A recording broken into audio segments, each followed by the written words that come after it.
Selamat sore, kami dari grup 7 LH01 akan mempresentasikan proyek AOL operating system kami, yaitu cara menggunakan aplikasi Docker. Berikut anggota dari kelompok kami, yaitu Najwa Hassah, Ratu Faradi Badia Zahra, Viola, dan Welly Piana.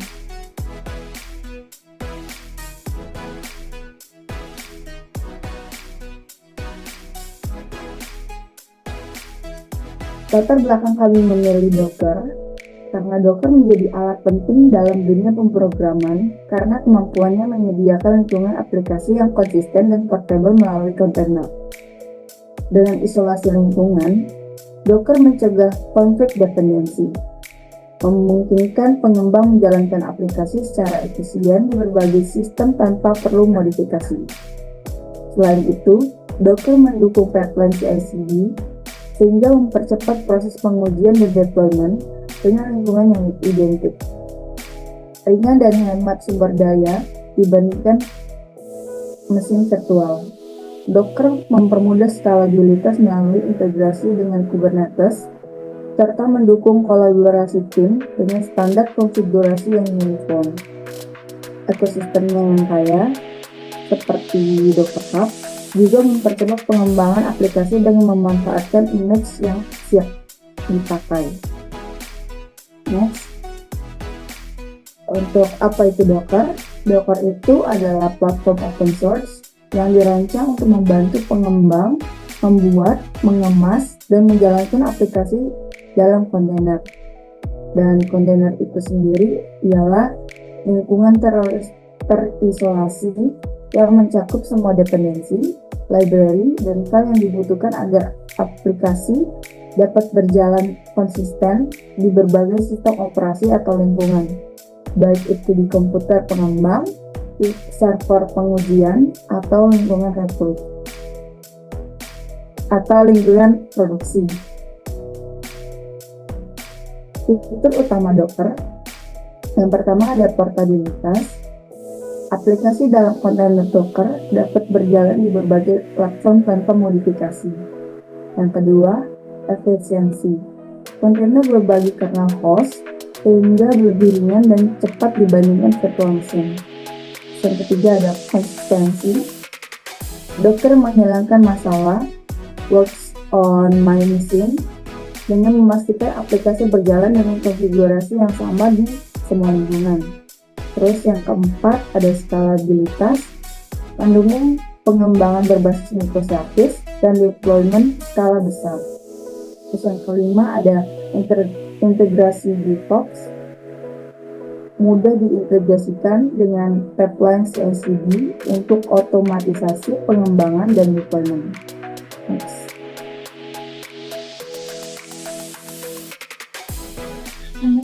Selanjutnya, Docker memiliki keunggulan dan kelemahan. Yang pertama adalah konsistensi lintas lingkungan. Docker mengurangi resiko bugs karena perbedaan sistem. Yang kedua ada efisiensi. Kontainer lebih ringan dan lebih cepat dibandingkan dengan virtual machine. Yang ketiga ada portabilitas. Aplikasi dapat berjalan di dalam platform tanpa adanya modifikasi. Yang keempat adalah integrasi DevOps. Docker ini mendukung CI/CD dan mempermudah pengujian serta deployment-nya. Yang kelima ada skalabilitas. Docker mudah dikelola dengan alat seperti Kubernetes. Dan yang keenam ada ekosistem yang kaya. Docker Hub menyediakan ribuan image yang siap pakai. Namun Docker memiliki kelemahan. Yang pertama ada di keamanannya. Docker ini berbagi kernel host dan ini meningkatkan risiko keamanannya. Yang kedua ada isolasi yang terbatas. Docker tidak sama virtual machine dalam kebutuhan khususnya. Yang ketiga ada kinerjanya. Docker kurang optimal dalam pengerjaan aplikasi berat. Yang keempat adalah kurva pembelajarannya. Docker ini cenderung membingungkan untuk pemula. Dan yang kelima adalah kompatibilitas OS. aplikasi dengan kernel berbeda butuh pengaturan tambahan lainnya. Selanjutnya ada perbedaan Docker dan virtual machine. Yang pertama ada di ukurannya. Docker cenderung ringan dan hanya membutuhkan beberapa megabyte karena berbagi kernel dengan host. Yang kedua, lalu virtual machine itu ukurannya cukup berat dan memerlukan beberapa gigabyte karena menyertakan sistem operasi penuh. Yang kedua ada di startup time-nya. Docker ini startup time-nya itu sangat cepat dan hanya membutuhkan hitungan detik untuk startup time-nya. Lalu untuk virtual machine lebih lambat dan butuh beberapa menit untuk memulai karena harus boot sistem dan operasi. Yang ketiga adalah di kinerjanya. Docker ini lebih cepat karena langsung menggunakan kernel host tanpa virtualisasi yang berat. Sedangkan virtual machine lebih lambat karena melibatkan emulasi perangkat keras penuh. Lalu untuk instalasinya, Docker menggunakan kernel yang sama dengan host dari berbagai kernel. Sedangkan virtual machine ini solusinya itu total dan kernel terpisah sehingga lebih aman untuk isolasi sistemnya. Docker ini lebih cocok untuk aplikasi ringan dan cepat, sementara virtual machine ini lebih baik untuk kebutuhan dengan isolasi penuh. Selanjutnya ada beberapa komponen penting dalam aplikasi Docker. Yang pertama ada Docker file, yaitu serangkaian instruksi untuk membuat Docker image. Salah satu contoh komen untuk membuat Docker file sendiri seperti yang tertera, yaitu from Python 3.10 copy app.py run pip install requirements.txt dan bisa diganti dengan nama lainnya, kemudian komen python app.py. Kemudian dilanjutkan dengan perintah docker build yang digunakan untuk membuat docker image dari docker file. Dilanjutkan ke proses selanjutnya, yaitu membuat docker image yang berisi aplikasi dan semua dependensinya seperti library, framework, dan alat-alat lainnya. Kemudian image ini sendiri adalah suatu template untuk menjalankan aplikasi. Dilanjutkan dengan perintah docker run yang digunakan untuk menjalankan kontainer dari docker image. Dan dilanjutkan ke proses terakhir, yaitu membuat suatu kontainer untuk menjalankan aplikasi. Karena kontainer ini sendiri merupakan versi berjalan dari docker image, dan kontainer ini memiliki keadaan berjalan atau running state dan menjalankan aplikasi di lingkungan yang terisolasi. Kemudian ada dua komponen lagi seperti virtual isolation, di mana virtual isolation dengan Docker ini menyediakan isolasi virtual antara aplikasi dan server melalui suatu kontainer, dan setiap kontainernya berjalan secara independen yang meningkatkan keamanan dengan membatasi akses antar aplikasi. Kemudian ada skalabilitas untuk Docker sendiri. Dengan Docker dapat menjalankan banyak salinan aplikasi secara bersamaan pada server yang sama. Dan hal ini memungkinkan pengembang untuk meningkatkan jumlah aplikasi yang berjalan atau scalability-nya tanpa menambah sumber daya fisik yang besar. Sehingga Docker ini terbilang cukup ringan. Kemudian lanjut ke tutorial cara menggunakan Docker. Dimulai dari proses instalasi,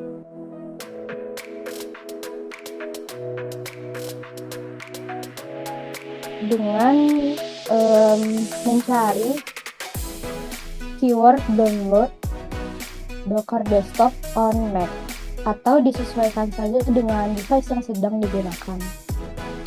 Jika menggunakan Windows maka on Windows, namun device ini menggunakan Mac. Dan terdapat dua pilihan untuk Mac sendiri, yaitu Apple Silicon dan Intel Chip. Untuk device ini sendiri menggunakan Apple Silicon, maka yang di-download adalah yang menggunakan Apple Silicon. Dan file DMG-nya akan terdownload Namun karena sudah ada file yang terdownload, maka akan menggunakan file ini saja. Bisa diklik 2 kali hingga keluar notifikasi untuk drag and drop aplikasi Docker ke folder applications pada device. Drag and drop hingga muncul notifikasi copying Docker to applications. Untuk proses instalasi Docker desktop ini sendiri tidak memakan waktu yang lama dan hanya membutuhkan storage sebesar 1,77 GB, sehingga terbilang cukup ringan dibandingkan virtual machine yang bisa saja mencapai 5 GB sampai 6 GB untuk proses instalasinya. Dan jika sudah, maka bisa mencari Docker di device dan Docker bisa digunakan. Untuk di Mac sendiri ada beberapa proses verifying atau verifikasi untuk sistem keamanan, dan jika sudah muncul verifying dan Docker terbuka dan siap digunakan. Untuk aplikasi Docker desktop ini sendiri terdapat beberapa komponen di dalamnya, yaitu containers, images, volumes, builds, Docker code untuk beberapa keamanan, dan extensions yang bisa digunakan jika ingin menginstal beberapa extension sesuai dengan kebutuhan masing-masing. Kemudian dilanjutkan ke tutorial selanjutnya.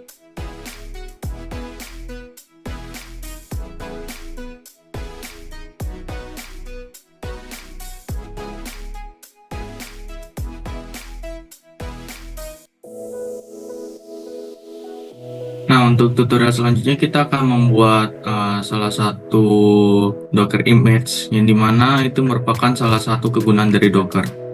Nah, di sini aku buat satu folder baru aja, aku namain Docker OS.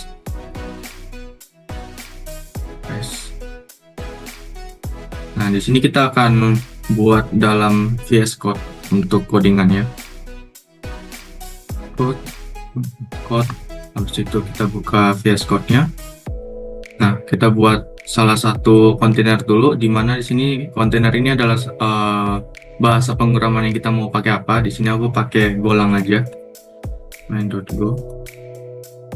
Nah, namanya aku kasih main.go. Habis ini codingannya aku udah siapin juga, aku kopas saja. Nah, di sini untuk codingan Golangnya seperti ini menjadi sebuah kontainernya nanti. Habis itu kita jangan lupa buat Docker file-nya juga. Docker file. Nah, di sini codingannya juga aku udah siapin. Nah, udah.